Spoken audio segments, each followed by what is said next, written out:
Pale mbeleni Rais William Ruto alikuwa na naibu wa rais ambaye alikuwa ni jamaa wa kiburi, ambaye alikuwa ni jamaa wa kugawanya Wakenya kwa misingi ya kabila, ambaye alikuwa amesema kwamba nyinyi watu wa Western na wengineo ambao hamkuwa mmepigia kura nyingi serikali ambayo iliyopo, msipewe maendeleo ati kwa sababu hamna shares katika serikali.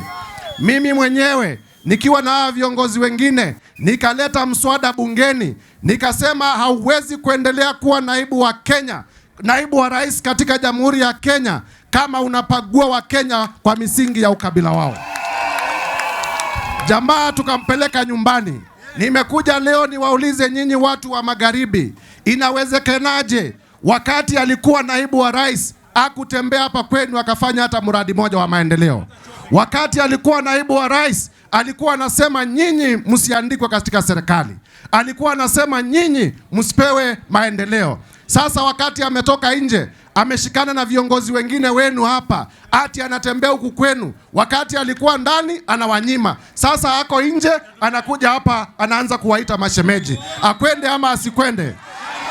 Mtu wakati yako kwa serikali, niseme nisiseme, huyo si ndio wakati anafaa kusaidia wananchi? Yeye wakati alikuwa ndani alisema nyinyi hamna maana.